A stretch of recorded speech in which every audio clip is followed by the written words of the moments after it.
Welcome back, everyone. I am so excited for today's interview. We are talking to a very well loved fantasy and science fiction author who has also won a Jack London Award, which is an amazing feat.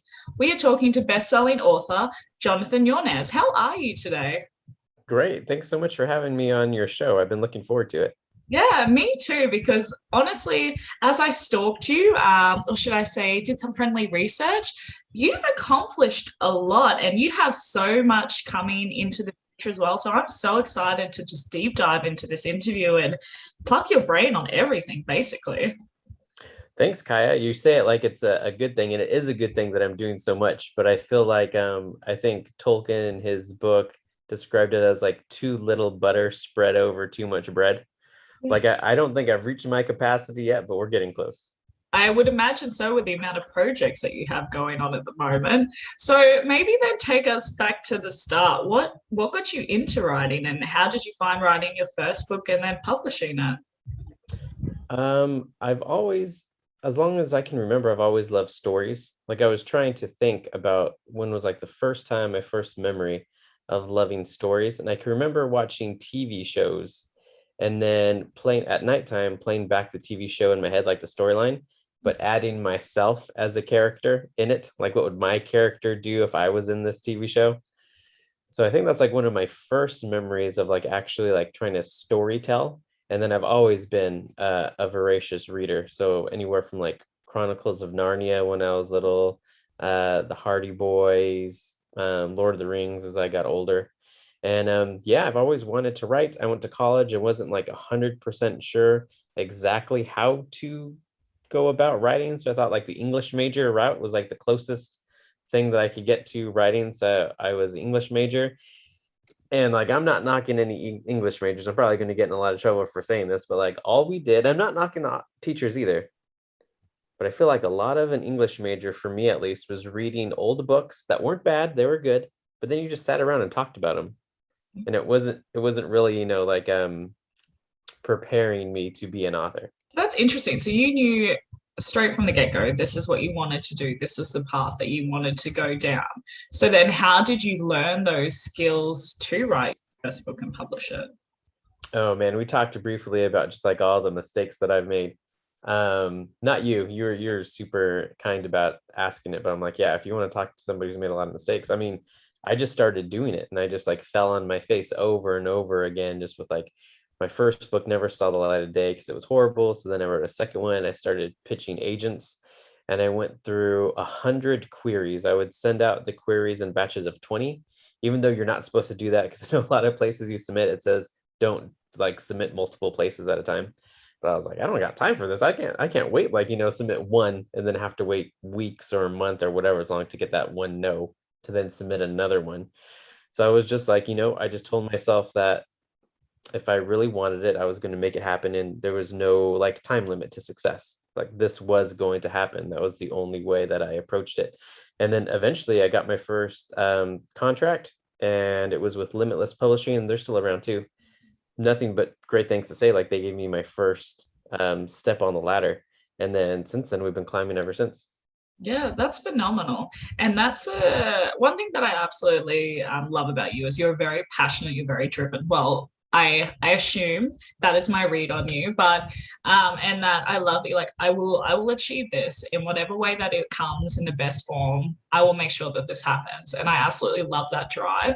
And I find it so interesting, well, that we talk about making a lot of mistakes because I always say on here there's two types of authors. There's the one that has pre-planned for 12 months to 2 years the release of their debut novel. And then there's the author who hits publish and sits and goes, that's weird. I haven't earned $1 million yet. What is happening right now? And then they learn all the lessons and realize it's a business. And so you build into that. And I think making mistakes, honestly, as heartbreaking as they might seem at that time, they're probably the best thing to happen because you're certainly not going to do it. Well, I hope you're not going to do it twice. Yeah, I used to think that the odds weren't in my favor, but then I realized the odds actually are in the favor of the person who doesn't give up because every no gets you closer to a yes. So, right, I might take like 100 no's and then maybe 1,000, But sooner or later, that momentum starts shifting. Like sooner or later, you're going to get a yes along the way. The odds say you're going to get a yes. One series that really grabbed my attention was your Forsaken Mercenary series. Can you tell me a little bit about that and what gave you the inspiration for that series? Sure, it's basically Jason Bourne meets Wolverine, That's so cool. and it's like in the near future. So we're not like interstellar, like going to other solar systems, but we've gotten as far as like the moon and Mars. So near future, and yeah, it was a lot of fun to write. I like writing from the main character's point of view so that the reader can experience along with this character what's going on, so you find along with the character what's happening. And since he lost his memory, it was a really cool discovery process, because I don't know about you, but I don't outline, or if I do outline, I have like a few. You're laughing. Do you outline? No, I think where you're going is exactly what I do. It's like, oh, there's a little shell, there's a start, a middle, and an end. Let's go. Yes. Yeah, no, exactly. Yeah, that's why it's fun for me. That's why it doesn't really feel like work. It feels like I'm on an adventure, because I don't really know for sure what's going to happen. I have kind of like an idea, kind of like if you're ever in a heavy mist and you can kind of see the silhouette of a lamplight. Like you see the silhouette of lamplight, so you know where you're going, but who knows what you're going to discover along the way. Absolutely. And I'm sure you have this in plenty of times where there's plots and twists that you don't see, or there's a character that's saying something or doing something. You're thinking, why are you doing that? And you stay true to it, you still put it in. And then it's a book or two later that it reveals itself. You're like, you clever little thing. You're like, no, that's not me, that's clever. The character is fabulous. No, you're exactly right. I do that a lot of times. So I write my first draft, and then when I go back and do my second draft, I start sprinkling in things. So the reader thinks like, oh, it's foreshadowing. He knew this all along. All along, I had no idea what was happening. But just when I did the rewrite, I was like, oh yeah, I can, hint at this is going to happen later. Because you have a lot of projects on the go, and we'll obviously get into that soon. But I'm curious as to what your sort of routine looks like then, because you're a very busy man. Is it a 9 till 5? Are you obviously mostly pantser, but how do you incorporate that with the family as well? Yeah, I always tell my wife our kids are going to grow up with a very skewed idea of what people do for work, because both my wife works for the publishing company and our production company too. So we're both at home all day, and then they're home because I have a 5-year-old and a 1-year-old, and the 5-year-old right now is homeschooled. Yeah. So we're just like at home, and we go out and hang out. Like every day feels like Saturday. So I wake up at 5 a.m. Alarm goes off, and then I know I have about 2 to 3 hours before everybody in the house wakes up.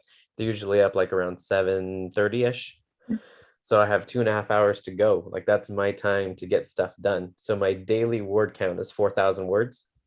So I've been hitting it in sprints. So I try to sit down, and I know roughly I can get 1,000 words in 30 minutes.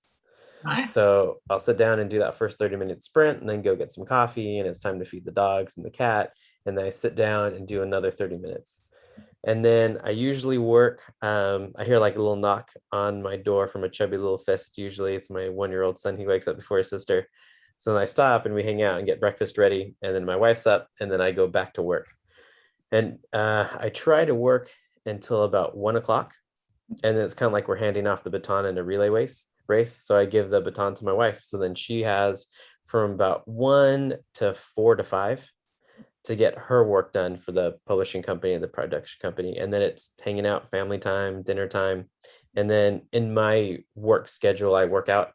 And then in her work schedule, she finds the same thing. She works out. So she's in karate, and she has a personal trainer. And then she inspired me because I was just going to the gym, but then she's karate. I was like, she's going to be able to beat me up one day. I got to learn how to defend myself. When we're having some sort of like crazy conversation about, no, I should do this in the publishing house. No, you should do that.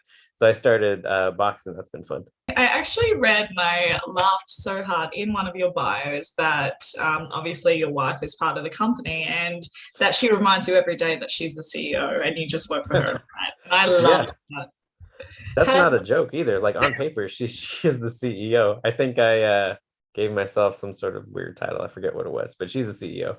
oh, that's awesome. So have you, or has she always been on board from the very go when you started publishing? Or then, actually, no, because you only started your publishing house in 2016. So was that when she came on board and you collaborated for this business together? Oh man, this is a wild story. You're gonna start I'm digging up ready. some skeletons. So here we go. So I used I when I decided that I was gonna write full time, I quit my job without telling her. So we were just married. We were like a year into our marriage. I quit my job and cashed in my 401k to give me like some money in the meantime. And I didn't tell her until after the fact. So I wouldn't recommend that to anybody. I definitely wouldn't do it now that she knows how to karate. But I definitely wouldn't recommend that. But yeah, she's been like super supportive from the beginning. She had a job in advertising. So in January of 2019, I believe, she was able to quit her job in advertising to come and work for our company full time. That's amazing. And that's why she's the CEO. Since you did that, she's like, everything gets through me now, sir. Yeah, exactly. I think about that sometimes too. And I feel like at the time, I'm glad that I did it, but I feel like I should have talked to her before. No, I should have talked to her before I did that, not just straight up quit my job. I'm so curious that did you know Shane Silvers at that time? Because he did the exact same thing. So I'm wondering if you guys just made a very bad decision and pact. Obviously, it worked out, but he did the exact same thing. Yeah, it's funny because up until recently, he was the only other person that I've ever heard of doing that. Yeah. And then I was at a conference in November and I talked to somebody else who he said he did the same thing. So I guess now there's three of us who just kind of like threw caution to the wind and told ourselves we are going to make this work. Sitting at the bar saying, now our wives are watching us very closely. Yeah, exactly. One thing that I found interesting was your book Iron Wolves was actually written in the Galaxy's Edge world. Can you tell me a little bit like how you found that and the process of writing into somebody else's world? Yeah, so one of the co-creators, Nick Cole, he actually lives like 15 minutes away from me. So Really? yeah, I heard him in a on a podcast, and then I reached out. He was a super nice guy, and we started talking. Had a lot in common, and him and his co-author who created the Galaxy's Edge universe, Jason Onspach, invited me, or maybe I begged my way into writing a book in their universe. And then the easiest way for me to write a book in somebody's universe is if I can take my story and characters as far away from the main storyline as possible, because I'm not really big into rules. I don't like rules, not a big rule follower. So I told him, I was like, I'd love to write this. Like, can I write my story in a different time that hasn't been like really developed within your universe, with a different unit? Can I make up my own unit that's never been discussed or talked about? So I still had to play by some rules, like what kind of armor and weapons that they use and stuff like that. But then there was a lot of freedom for me just to tell my own story. That's really cool. How long do you say it usually takes you to write a book? It depends on the length, because back then I think I was doing like 60,000, 80,000 word novels, and now I'm trying to do closer to 100,000 word novels. So I can do, I write 6 days a week. So I write Monday through Saturday, 4,000 words a day. So I can do 100,000 word novel in about a month. That's amazing. Wow. I need to like follow your routine. Dang. It's, I feel like it's still the same work, but it just feels easier because I've been doing it. Like I always kind of think of like push-ups. Like if you start doing push-ups, the push-ups don't get easier, you just get stronger. So it's Absolutely. not like the word count has gotten any easier. I've just gotten better because I've done it so many times over so many years.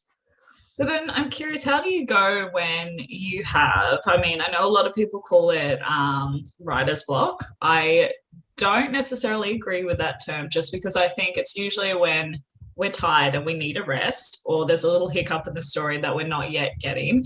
How do you deal with that? Oh man, I'm gonna say some wild stuff that's gonna get a lot of people angry. I warned you about this before. I'm excited. So I mean, I don't feel, first of all, I think everybody has a different capacity for work. So like my work-life balance isn't going to look the same as yours, isn't going to look the same as somebody else. And I do think resting is important. Like I take Sundays off every week. So I do take a day off each week. But I know that when I don't feel like writing, I tell myself it doesn't matter what you feel like. Like you've built what you've built over almost 10 years because you've stayed disciplined and consistent. So I try to take my feelings out of it. And I just remind myself, as writers, if I had one job, what's your job? It's to write. Yeah. If you boil it down, like there's a lot of other things that goes into the business, but first and foremost, if you're a writer, you write. So I remind myself, like, do your job. That's your job. Make it super simple. No excuses. Nobody cares if you don't feel like writing. This is your job. A And lot of I people don't like hearing that. No, because I think too, a lot of people get, I won't say carried away. Obviously, it's a balancing act because you do have a lot of marketing, you have a lot of different things happening, especially when you start doing different projects outside of just writing. And I think then people sort of lose focus in a sense. I know I've been guilty of this many a times.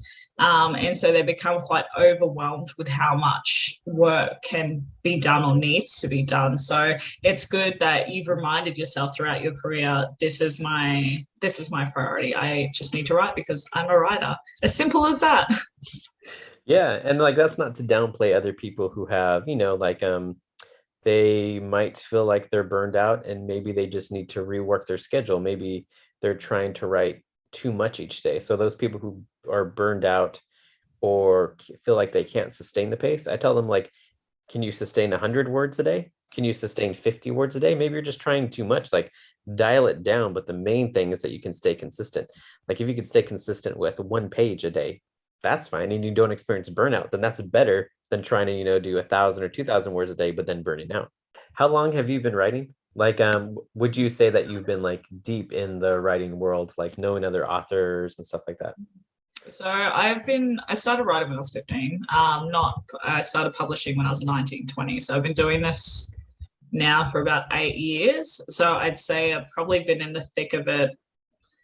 I'm going to say probably the last 6 years, but these last few years have probably been when it really started to mature my brand, I want to say. I feel like the first couple of years were just finding, and I was trying different genres and things. And now I kind of really solidified who I am, what I want to do going forward, what projects I want to work on. So I'd probably say the last few years.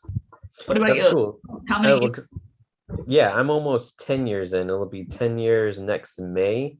But I would say I've only been like really knowing what's going on for maybe half that time, for maybe like 5 years. But to your point, there's a lot of authors out there that I've seen over the years who have, dude, you don't hear from them anymore. They like fall away in like a depression or they have mental breaks. I've heard multiple people having like mental breaks and being hospitalized because they're not taking care of their health. Because a lot of time as writers, like people don't necessarily think of writers as being fit, because a Yeah, lot of times these people are just in their home like nonstop behind the computer. So to your point, there's a lot of people who don't take care of themselves. So yeah. that's another thing to consider too, like with balance. Absolutely. And I think too, some people, and it's great to be disciplined. It's great to have focus. I'm all for it. And I'm sure, a learning lesson that you've had. I've certainly learned it. I've burnt out numerous times. And you get to a point when you realize you want this for your whole life. You want this as a long-term career. And, just if you can smash out a whole pile of work in 2 years, that's fabulous. But you could also achieve that in 2.5 years without being stressed out majority of the time. So that was an interesting lesson to learn. And I personally, and everyone's different, but I think physical health is just as important as mental health, especially when you're doing this long term, because you just get more tired and things like that. So I want to be able to put 100% into when I'm writing instead of, okay, I still drink too much coffee, but I depend on coffee. How much coffee do you drink a day, like on average? Okay, so I'm actually trying to cut back at the moment. It's not working out for me. But now only about 4 or 5 cups a day, so it's not too bad. It was No, that's not bad. because on your bio you said you bleed coffee. So Oh yeah. how many coffees do you have? No, I try to limit my caffeine intake to 2 servings a day. And then if things get really wild, I might need like 3 servings a day. Oh But wow. yeah, but sometimes like this is going to sound weird, but I feel like there's a lot of value in suffering and putting yourself in uncomfortable situations, like the Spartan race. We are Yep. talking about that earlier, right? Like it was enjoyable and it was good, but it was hard work Yep. at the same time. So there are days where I feel like, okay, like so Sundays I sleep in It's my day off. So on Sunday I sleep in. I was like, okay, if I got sleep, then do I really need coffee or do I just want coffee? Yeah. So there are some days where I just skip coffee altogether. And it just reminds me like to keep on doing those hard things that might be good for me, even though I might not want to do them. Yeah, absolutely. Sucker for punishment's all I'm hearing. One thing Yeah. I'm curious about, obviously, we're talking about making a lot of mistakes. And another thing within this industry that is plenty of is projects that start and they don't necessarily go where we think they're going to go or they get put on hold. So you actually had one of your recent projects was being created into a mobile game, which is awesome. Can you tell me a little bit about that process and how you got into it? Yeah, so I kind of think of IPs, like your idea, as kind of like a pie. So like when we come up with a storyline, there's multiple ways to cut that pie and multiple ways to make revenue. So you can earn revenue through ebooks, audiobooks, paperback books, merchandise, video games, film, graphic novels, all kinds of different things. So I've always been that type of hunter that wants to taste the forbidden fruit. I want to do things that like nobody in their right mind would try to do. So I didn't know of any other authors who are making their own mobile games, or I know of authors who have had their works adapted to film, but I don't know very many authors who did it themselves. So like attacking different projects that way. I know that there's a lot of authors who do a really good job at like starting their own publishing companies and they kind of just stay in their lane and they do great publishing their own books or finding other authors to bring under their imprint, and more power to them. And it's not necessarily a good thing that I don't want to do that because I think that would be the easier road. But I just feel like as like a hunter, like, they got really good at killing that buffalo over and over again and they do really good job. But like I killed a buffalo and I'm like, I wonder what's that dragon. Let's go hunt a dragon. Let's go try to kill that. So with the mobile game, I partnered with a producer of video games and then they found the coder. So we started working on this a few years ago. It was for my Gateway to the Galaxy series. And 2 years in, a year and a half, 2 years in, COVID strikes. So our coder got sick with COVID and he was gone for about a good 6 months. And then the area that he lives was affected by fires, so he had to move, and he was busy. And for about a year, that video game just kind of like sat on the shelf. And the craziest part is that it's finished. Like I've seen it, it's done. It had already been out to beta testers. So what needed to happen next is he had to go in and implement all the beta feedbacks, like, hey, this is wrong, this is glitchy. And then after that, we just had to upload it to the platform to sell, like Apple, iTunes. So the developer, the coder, comes back after like a year off and he's like, hey, I just, I don't want to work on this video game anymore. So by that time, the video game producer has also lost interest because this has also just been sitting on the shelf for like the last year. And then I kind of got to the point where like the video game publisher, producer is like still friends, like still, will answer my emails and stuff like that. But every time I would reach out to him, there was no action behind his words. There was always like, oh yeah, we're going to get to it. Oh yeah, we're going to try. So I did that for 6 months. And afterwards, I just thought like, I don't like giving up. And that's not necessarily a good thing about me either. It's like, I don't like giving up on things. So maybe I should have given up on this a long time ago and it would have saved me time and energy I could have put towards a different project.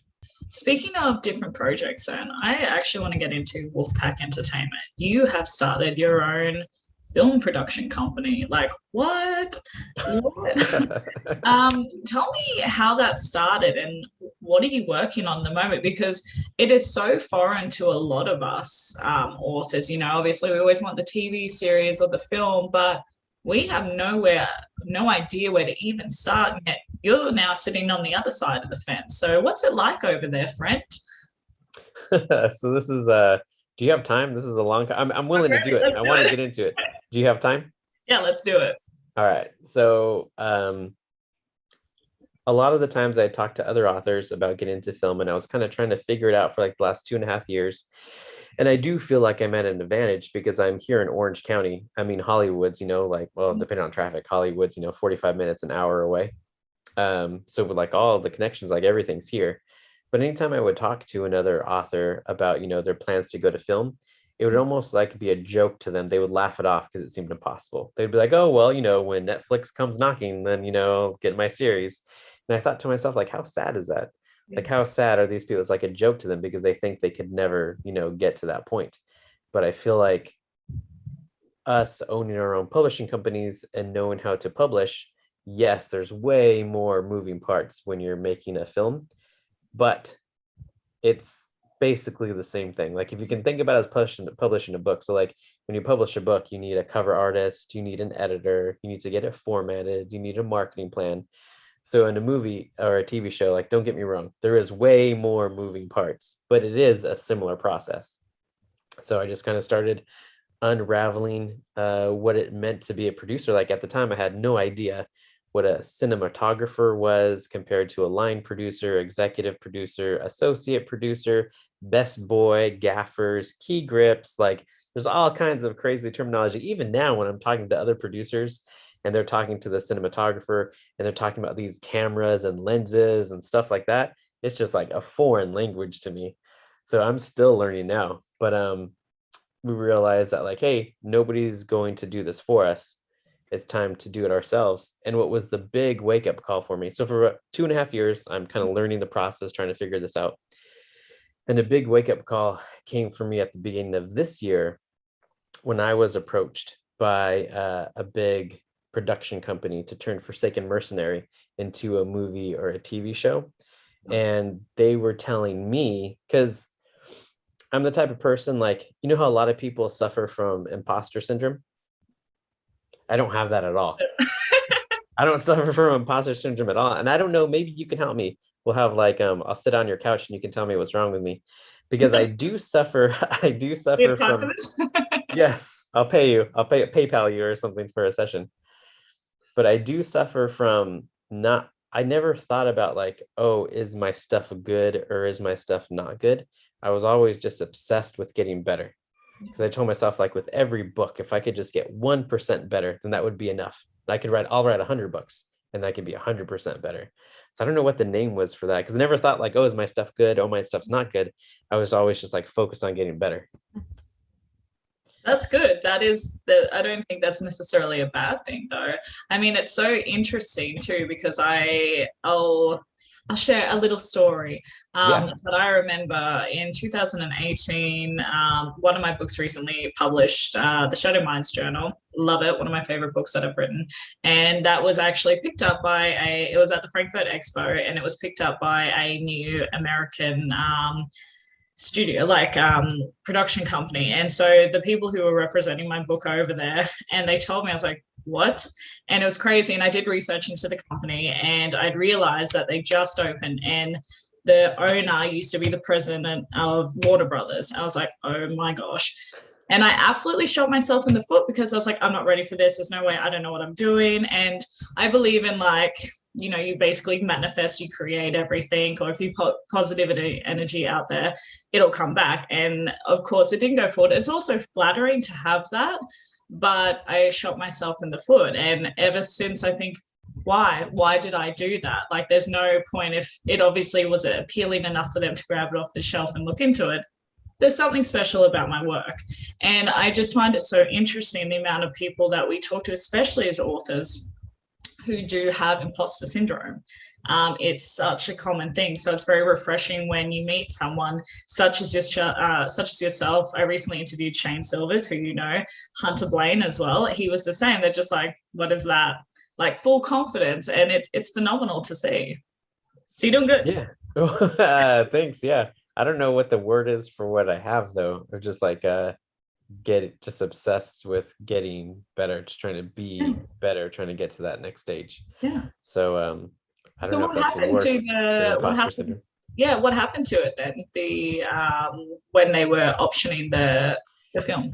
Yeah, so that was a wake-up call for me because I was having meetings and they were sitting at meetings with other writers in Hollywood, other directors and producers, and we're all talking and they read Forsaken Mercenary and they loved it, like individual directors and stuff like that. So that was a wake up call to me, like, oh, maybe I'm there. Maybe like, I mean, I'm always going to be working on my craft, but maybe the work that I've put in for the last 9 years is good enough now. It's good enough to be able to take to Hollywood. So we're still talking with them for Forsaken Mercenary.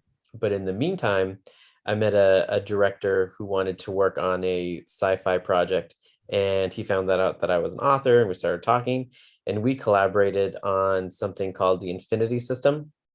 So like the super quick pitch for that is like basically our world's dying, we need to go colonize another planet. But who's the best first wave of people to send to be able to do that? So the powers that be here on Earth created a simulation project. So they're putting people in the simulation, kind of like the Matrix, and like simulating them being on a planet and seeing how they would react and be colonized. And then the kicker is not everybody in this simulation knows that they're in a simulation, or are they willing to be in a simulation? And every time you die in the simulation, you get put right back in, but a little less of you makes the trip each time. Oh, that's interesting. So this is a project you're working on now. So that's a TV show, yeah. That is so cool. Thanks. Yeah. So we decided like we didn't want to tackle a full-on movie first, right? Because that's an hour and a half, and that's a lot of money that you need to do it well. Yeah. So we kept in mind with the budget, like, okay, I wrote the script and I was thinking, okay, not a whole lot of money for visual effects. We need to have like a small cast and just be super character driven. So we wrote a pilot. So 27 pages. So it'll be roughly each page is a minute. So it'll be a 27-minute pilot. Went ahead and raised the money, and now we're at the phase of location, casting for the roles, and then setting up our crew. And let me tell you, I am the worst casting director ever, because there are so many actors that want to be part of our film, and I was them. Have you ever watched Christopher Nolan's Batman, the trilogy? Yeah. So there's a famous line in there that reminds me that I'm the villain now, and it's you either die a hero or you live long enough to see yourself become the villain. Yeah. So I've been in there now, and I've just been paying my dues, and I haven't died the hero because I haven't given up. But now I'm the villain because now I'm the gatekeeper telling these actors like, nope, nope, nope, nope, nope, yes, you. And it's so sad because I want it for all of them, because I have been them, when I was submitting queries. And in a different life, so super short side note is that when I quit my job to write full time, I wasn't making full time money, as you know, like right away. I had to pay some dues and get some books out there. So I had a part-time job personal training and a part-time job modeling. So I did modeling for 2 years. So I went to all the casting calls, and I know exactly what these actors are going through. And I feel so bad now having to tell so many people no, but we only have, 7 speaking roles in the pilot.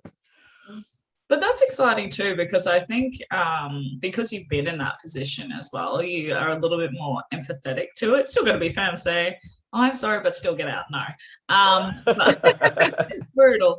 But this is so exciting though, because like as we we're talking about before, we obviously learned so much in this industry, but you've really gone into another industry that it's so closely connected, and now you have this whole new world to discover, and I'm so excited to see where you take it. I know you're going to do amazing at it, so let's start writing my contract up. I'm ready. Let's do this. Yeah, no, for sure. It's I have faith that we're going to be able to do this well. Yeah. But even if this was the worst TV pilot that we put together and we just learned from here, like I'm not going anywhere. I've got another 10 years to put into film to learn and do the next one better and better and better.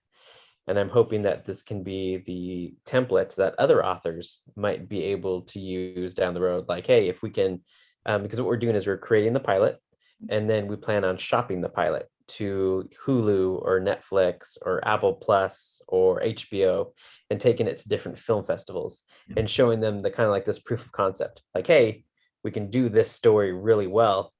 Give us the money to create a whole season for you, and then you can stream it on your platform. Have you ever done any pilot writing or screenwriting yourself before? Or has this been a lesson learned as well?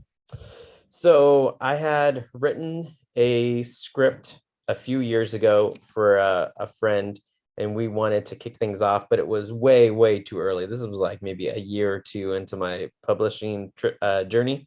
Like I had no idea what I was doing. I wasn't really making any money with my books yet. So there was that one. And then over the course of the last year, I wrote two other movies and then our pilot for this. So just talking to different directors and different producers, I think people might be put off sometimes about how fast I write.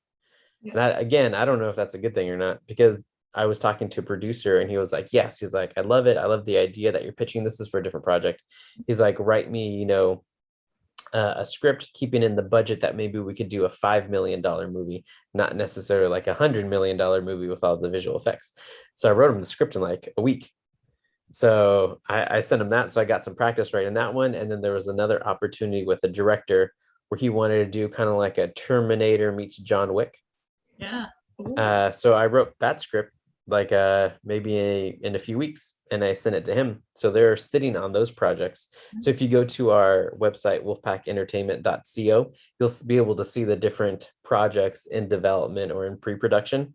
So there's a bunch of different opportunities that I have. So I was able to get a lot of practice writing scripts before I wrote Infinity System, which is the most recent one we're talking about. What I love about this too is, yes, they're opportunities, but these are opportunities and doorways that you've created, which is phenomenal. But I'm also trying to figure out when you have time to write your books as well with all of this happening. It's just amazing. It's so last year I was writing a book a month. Yeah. And I told myself that this year that if I wanted to grow the production side of the company, there was no time writing scripts if I was going to write a book a month. So this year I started writing a book every other month. So now I can write a script one month and a book the next month. So my workload didn't really go down. It's just now I have more time to write scripts and novels. Yeah, that's phenomenal. I'm so curious, and what would you say your top 3 tips are to authors, to writers who are watching this? If you had to give them 3 bits of advice, what would it be? Oh man, I would say be consistent with whatever it is. If you only work 5 days a week, that's fine. If you only write, 100 words a day, that's fine. Just be consistent, because this is a marathon. It's not a sprint. And I think if you're honest with yourself and you can be consistent with even maybe, what you would deem a lower word count, start there and then build, as opposed to like trying to go crazy and writing 20,000 words a day, but then your brain's oatmeal after a month and you're burned out. Yeah. So be consistent. I would say bet on yourself as much as possible. There's a quote from, I think it was Michael Jordan. His coach was talking to him. Somebody was talking to him about a scenario, and they were saying, okay, seconds left, game's on the line, who takes the last shot? And Michael Jordan says, I do. Winners always want the ball. And I feel like as authors, we have to put ourselves in as many positions as we can to succeed, because nobody will care about your product as much as you. So like with our film project, it's not a coincidence that all the other film projects, we're still talking, like the doors are still open, but they move very, very slow, as opposed to Infinity System, where we're the producers working with the director, and we can continue to move the ball forward. And here's one thing that I've learned, especially in this industry, is it's always scary when you start something new, especially something as, dare I say, ballsy as this. But as soon as you connect and you meet one person, and then you'll meet another, and you will be surprised by the network that you create. You'll look back 6 months later and think, how did I surround myself with these people? When did this happen? And you will notice the momentum starting then. The same thing as I've created, obviously, this channel. I reflect a year later and think, wow, look at all these amazing people that I know, all these exciting opportunities that I've had, and all these side projects that we're doing together. It would have never happened unless you take the leap to do it. So I'm so excited to see what happens for you in the next few years. Yeah. And has anybody ever asked you that question? What are 3 things that you would tell new authors? Don't do it. No, I'm kidding. Has anybody asked you that? No, I don't think so, actually. Oh, here you go. Here's the first. Wow. Um, Don't cut this out of the video either. You got to promise to leave this in. I don't like being on the spot. No, I'm kidding. I love improv. My top three would definitely be probably very similar to yours, actually, because I feel like we have a very similar mindset and drive. Consistency is one, discipline, but rest is so important as well. And the rest has probably been one lesson that I've learned over and over again, because a lot of us, obviously, we start off with full-time jobs and things like that. So I remember I went through a stage, and this was when I was doing logistics management, which is a whole different ballgame on its own. So doing that 60 hours a week and then putting 40 hours plus still into my books. And I used to tell myself, you're a robot, you can do this, cut personal attachment or whatever out. And I was sleeping like 4 hours every night. That does not work. That does not last. So that was a big no-no and a big lesson that I learned, but rest is just as important. Don't do what a lot of us do. And the only reason why we usually offer this advice is because we've done that before. So I speak on a lot of friends that I know that have done the same thing. So do you have a third one? I got consistency for sure, and I got rest. I was going to say discipline, but I think consistency is the same. I don't know, just dream. I want to say dream because I don't know. I absolutely love the world is your oyster. Just go for it. Go for whatever you want. Sure, somebody might say no to you, but then somebody else is going to say yes. And it may come in the most surprising ways. But once you really put yourself out there, I don't know, I feel like life becomes magic. Like you just never know what you're going to get, and it's going to lead you to amazing people and amazing opportunities. So just dream and go for it. That's so well said. I want to create my own show just to have you on. I don't have a show yet, but maybe I should put that on the docket so I can invite you on my show. We can interview you. Who knows? In a couple of years, I might definitely be worthy. I'll be like, oh, Jonathan, I guess I could make time to come onto your show. No, I'm kidding. You could pencil me in. I'll have you talk to my secretary and see if she can pencil me in. As long as there's wine, I'll be there. I'll be there for sure. Cheap wine there. So then, what book are you writing at the moment? Let's see. So right now I'm working on the Hunters for Hire series. So I'm working on book 5, which is titled Devil May Care. And what we decided to do with Hunters for Hire now with our publishing company is go direct sales, because I love Amazon. Don't get me wrong, super grateful, because without them, I wouldn't have been able to start. I don't think, like I wouldn't have had a platform. So super grateful to Amazon. We're still partnering with them. But Amazon also, as the distributor, takes 30% profit when you price your book between $2.99 and $9.99. So as the content creators and the publishers, we get 70%, which is fine. There's nothing wrong with that. They're a company, they make money too. That's cool. But now that we're a little bit larger, I feel like the future for us is to be our own distributor. So what we've been doing with pre-orders is we have a pre-order up now on our website. So people can go and pre-order the book, and then they'll receive their copy day of release. And then the very next day, it'll be removed from our website and put up on Amazon. So anybody who's, still wants to use Amazon or would rather read through Kindle Unlimited still has that opportunity. But I just feel like the end game is being able to be your content creator, so writing the book, being your own publisher, and then also being the distributor.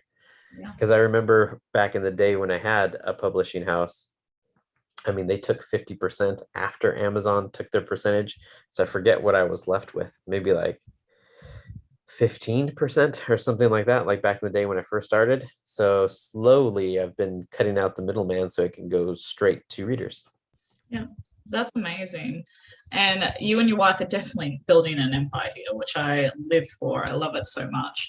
I'm curious then what your most memorable reader interaction moment has been. Oh man, are you trying to make me cry? Yes. There's so many of them. We had just had our in-person meetup. So we've been doing one a year now in Las Vegas. So there was 15 people that flew in from like Kansas and Georgia and Minnesota and all over the country to come and hang out. So the brand that we have for our company is the Pack, like Wolfpack Entertainment. And then like if you go to my Facebook group, you'll see our logo is a wolf. So we call it our pack meetup. So our pack got to meet up in Las Vegas. We got to hang out. And it was because I've been so lost over the years, just like obsessed with getting better, that sometimes to my detriment, I have lost track of like there's real people out there reading these books. Like I've had stories of people telling me like one of our readers, her grandfather died. So she was at home by herself after the funeral, and it was the exact same day my latest book came out. So she was able to read my book after she's, have this really rough time with her grandfather. There's stories like that with people in hospice. I've had people email me and tell me that, they don't know how much longer they have to live, but they're trying to hold out as long as possible so they could find out what happens in the series. So just stuff like that. Wow. And I didn't cry. I almost cried. I feel like there's tears in my eyes, Like, but they have not fallen. Yeah, good. Same. But and I guess that's beautiful. I absolutely love that. I find when you start embarking, when you write, you kind of do it for yourself, and then you find yourself years later having those connections and those reactions and thinking, wow, it's so much more than just me now. And knowing that because of something that you've created, you've been able to connect with that person in a very unique, special way. I think it takes the cake for anything else that we could have ever expected in this industry. Yeah, there's like so many bonuses now that I didn't even expect or realize when I first started writing, that I'm just like, wow, like I don't like to call readers fans. Like you'll never hear me call them fans because they're my friends. Like I know who they are, we interact, we share life together. Well, speaking then of interacting, you have a Facebook group, don't you? Yeah, so if you go to Facebook and type in Jonathan Yanez Reading Wolves, that's the name of our group. And then if you wanted to check out kind of like the merchandise or what we're doing with pre-orders for books, it's jonathan-yanez.com. Amazing. Oh, definitely. I'm probably already on there, to be honest, but I'll make sure that I'm definitely in the group. What would you then say that your greatest challenge and your greatest accomplishment has been so far in your writing career? Greatest challenge so far, I think, is not allowing people to put me in their box, even like mentors who I looked up to and I still look up to, but I feel like you get to keep the excuses you argue for. So I think along the way, and I've heard it in every phase of life, like even like getting married, like, oh, wait till you get married, jokingly, but I know they're serious because that's kind of like the excuses that they've used to stop their momentum or upward progress. Well, wait till you get married, then it's all downhill from there. Ha ha ha ha. Or wait till you have kids and you get that dad bod. You're going to get that dad bod. And then I have a kid and it didn't happen. They're like, oh, wait, you have two kids. Once you have two kids, it's different. Now I have two kids. And now it's like, well, once you have three, you're outnumbered. So there's like excuses at every level that people, I think, tell themselves, and it makes them feel better about kind of like where they are in life.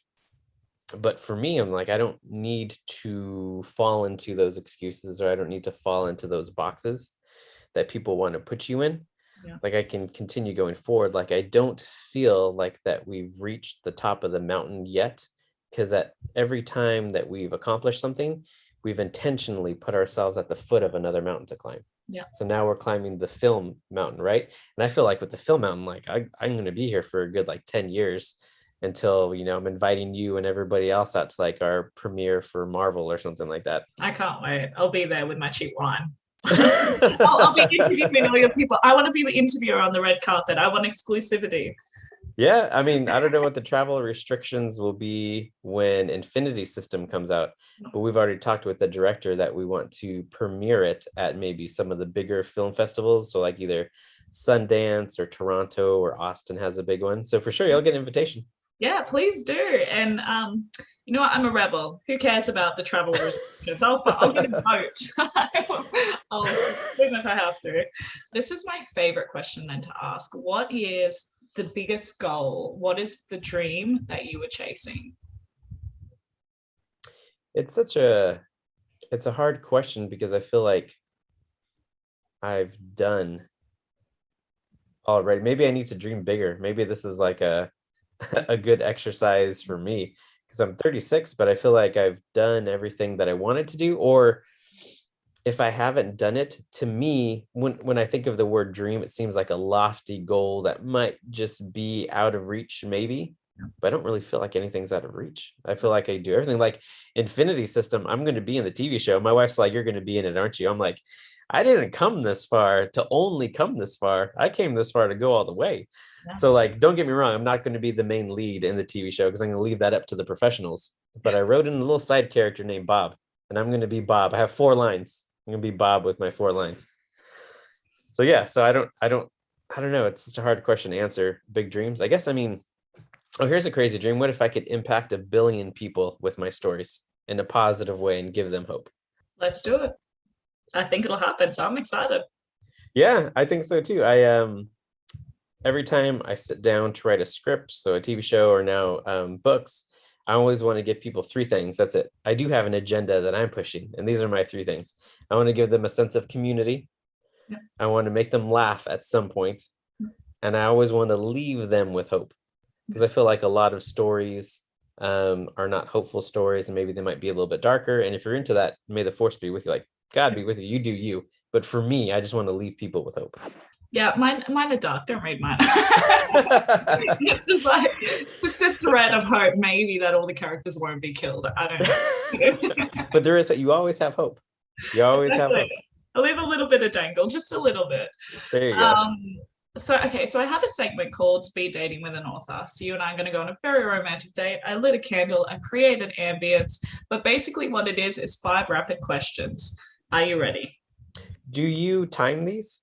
Or no, is it just like, No. go? Do you No, want you to don't time it? No, I was gonna see like what, because I've done this once before, and I asked them if they timed, and they said yes, and I asked them what their fastest time was, because I told them, I was like, I bet you I could beat it. So I wasn't sure if you've actually timed this with other authors. I've never timed it. Maybe I should. Oh, okay. I should have one of those little sand things. All right, first question. What is the clumsiest moment you've ever had? The what moment? The clumsiest moment. Clumsiest moment, probably ripping my pants so you could see my underwear in the back end. I used to work at Enterprise Rent-A-Car right out of college before I quit my job to write full-time, and I hadn't realized I ripped my pants like right down the butt seam until like end of day. Nobody told me. Nobody told you? No. That's cruel, but kind of funny at the same time. And then was the next day you quit? Was that when that was? No.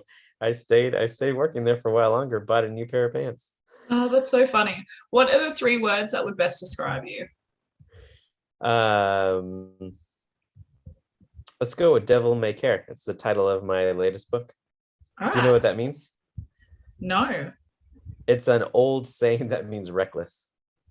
Okay. Like he has a devil may care attitude. He has a reckless attitude. Okay, I love that. What is the song that best describes you? Oh, Till I Collapse by Eminem. Okay, cool. That was quick, actually. A lot of people usually stumble on that question. What is your I've always thought about that though. Like when I see UFC fighters walking to the ring or something like that, and they have their song, I always thought like, what would my song be? And I'm like, oh, Till I Collapse by Eminem. That's a good one. That's perfect. What is your life motto? Fail often. No, fail early, fail often, fail forward.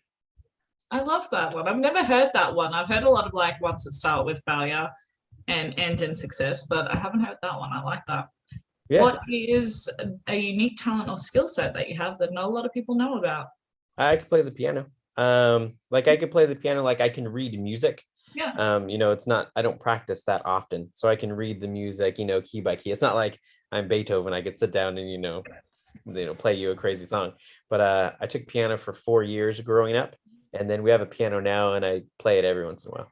I have had so much fun. What should we be on the lookout for? What's coming out and where do we find you? Yeah, so Facebook or Instagram are probably like the easiest ways to find me. Jonathan Yanez on Facebook, it's Yanez. And then on Instagram, it's author Jonathan Yanez. And then for what's coming out, just the film we plan on. So a lot of things can move. It's very fluid. But as of this moment today, when we're talking, we're going to be shooting the pilot the last full week of January. Unless it gets pushed back, right? Because weather could push that back, locations could push that back. So, but as of today, we're we're set to film the last week of January. So we plan on filming that, and then it'll be out of post-production. So doing all the editing and adding the music and sound effects and all that stuff, end of April. So hopefully by end of April, May, we'll be able to share Infinity System with everybody. Oh my goodness, I am so excited to watch your journey, and obviously you're updating everyone as well. I think I got a email from you because I subscribed, basically updating everyone, so everyone really can be a part of the journey and see what's happening. Yeah, for sure. I feel like I'm under no delusions that I'm here by myself, that I did this by myself. Like I feel like I'm a gladiator in the arena, and it's only because of everybody in the arena continuing to give me a thumbs up that I'm still able to continue doing what I'm doing.